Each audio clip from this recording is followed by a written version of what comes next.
Everything you want to manifest is already yours. So it should not be constant stress, frustration, anxiety to get there. And let me promise you, you do not need another scripting exercise to do it more consistently 70 times a day to remove your brain's natural urge to pop up a negative thought sometimes. So let's try something else. I want you to close your eyes and think about what it is that you're manifesting right now. I'm going to say something that's going to tell us everything we need to know. Are you as fulfilled right now as you would be if you had those manifestations in your life? And I know it sounds crazy. I'm going to take you through step by step exactly what I mean in this video and how to actually implement this on a real life day-to-day basis. What do you need to do after you watch this video? So if that's really important to you, if you're committed, not everyone's there, not everyone's ready. If you are, make sure you watch the whole video to the end. If you found in your answer that you're not as fulfilled right now as you would be if you had your manifestation, congratulations, you're probably like 98% of people, because that's our natural default state. Us human beings are vessels to manifest energy. That is our nature, that is our birthright. We are the vessel and the universe is the energy source. So that's why we're always going to find ourselves wanting more. We're going to naturally go towards the state of being in lack or needing something outside of ourselves. However, what we do know is that our soul has all the fulfillment. Our soul is the part of ourselves that has all the answers, the clarity, the abundance, the peace that we're looking for in our manifestation. Our soul already has it on a higher plane. They already belong to us. That soulmate, that amount of money, that career. If we're feeling that we do need something, that things would be better, I would be happier when, I would be more confident if,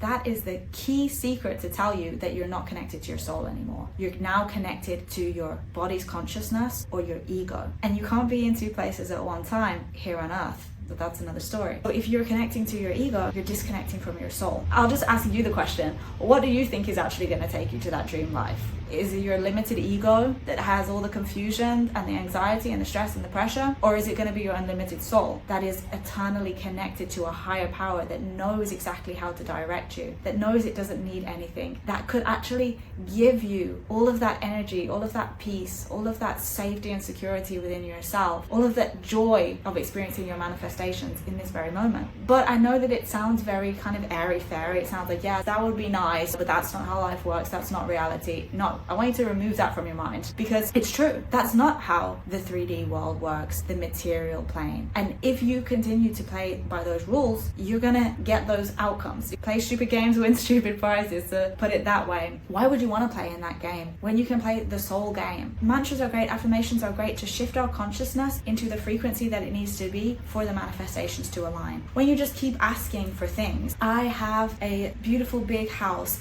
I am in a super healthy relationship, you're asking for the outside world to change, for the physical world to change, playing in that physical world game. But really it was never even to do with that. Really the house and all of those things were already there. And the only thing that needs to change is your vessel, your ability to receive it, where your consciousness is at, which movie of your life that you're tuned into. Why would we ask for the external things to change, which is just a reflection of us? Let's go to the root and let's ask for us to change. Whenever you notice that need coming up, when's it going to happen? Why am I still alone? Why is this not happening? Why is my bank account saying this?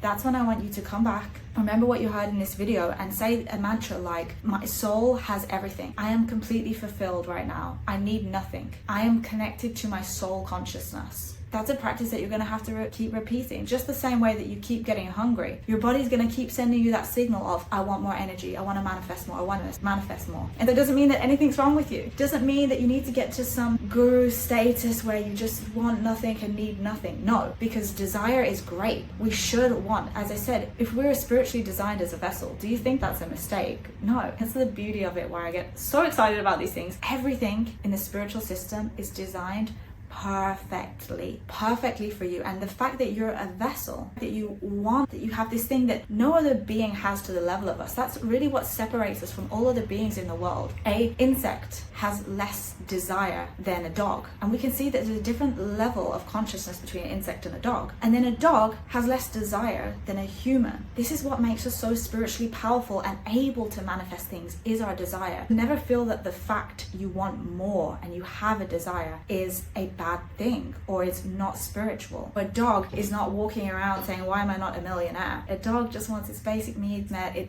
gives love, it receives love, and that's its level of desire. That's its mode of being for this lifetime. We don't want to go away from that special spiritual power we have to desire. In fact, we want to feed it. We want to have a burning desire. Every time that you feel that, you know what, I don't really want to keep working on this business. I don't need more money. You know what, I'm happy alone anyway. I don't need a partner. It's better when I can spread out and have the whole bed, and I don't get any distractions from my personal development and my business when I don't have a partner. I don't even need these things. That's when you want to remember, no, I don't want to shrink my vessel. I don't want to shrink my desire. I want more. Yes, I want everything that God wants to give me. I want all of these things. I can have it all. I can have the spiritual development, the personal development, the relationship, the money, the success, the health. I can have it all. I want it all. And that's when you're going to focus onto that. As soon as you start to feel like, well, where is it? Why isn't it here yet? I need more of it. I am getting it, but I want more. Then that's when you're going to go and do the reverse, and you're going to say, I already have everything I need. In my soul, I am fulfilled. I'm connecting to the energy of my soul over my ego. It's counterintuitive,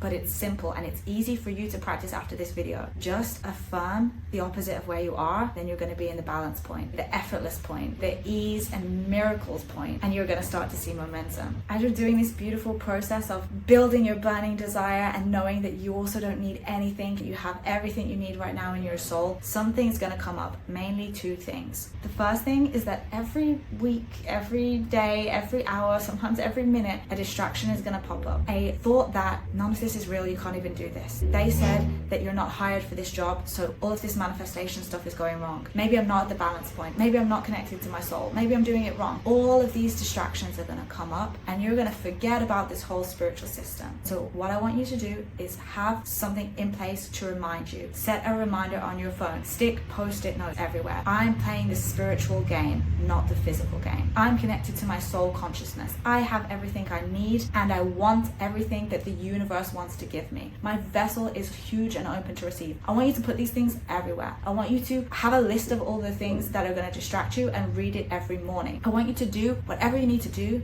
to not get distracted from remembering that the only thing you need to do to make manifestation effortless is to stay connected to your higher self-consciousness, to remember that you're playing a spiritual game. All these physical obstacles are illusion and I'm going to try my best in them, but I'm going to know that I'm leading from my soul, not from what my body's telling me. The second thing that's going to happen is that you might start to get confused about these desires that we're working towards. So I'm building these desires. I want to have desire. I feel my body popping up things, but how do I know if that's my ego? Is this an ego desire? Is this actually good for me? Is this coming from my soul? Maybe it's not happening yet, and so is that a sign from the universe that it's not for me or I can't do it? I think I want to move toward this career, but is that actually going to make me happy? This challenge requires two things. It requires surrender in the right way, and it requires getting a better relationship with your true self. Let me explain these things. Surrender does not mean that you stop acting, that you stop putting in effort. It doesn't mean anything really to do with the physical world. Sometimes if you're taking those actions from a place of neediness and lack, you might need to pause them, bring a different consciousness to them. But again, it's about the consciousness. It doesn't mean that you need to stop working on your business, posting content, going on dates, whatever it might be. Surrender comes down to this sentence that I say before going to sleep at night. Every night I say, I surrender my free will to the universe. All I want is what the universe wants for me. And may I be repulsed by anything that is not for my soul. This is going to help you to drop away any desires that might be coming from wounded parts of yourself, from your ego, from lack, because you don't know what's really for you. That's something that we have to accept. We're never going to know. So don't try to have all the answers, because part of the spiritual system is that we are always going to be living under a little bit of a veil.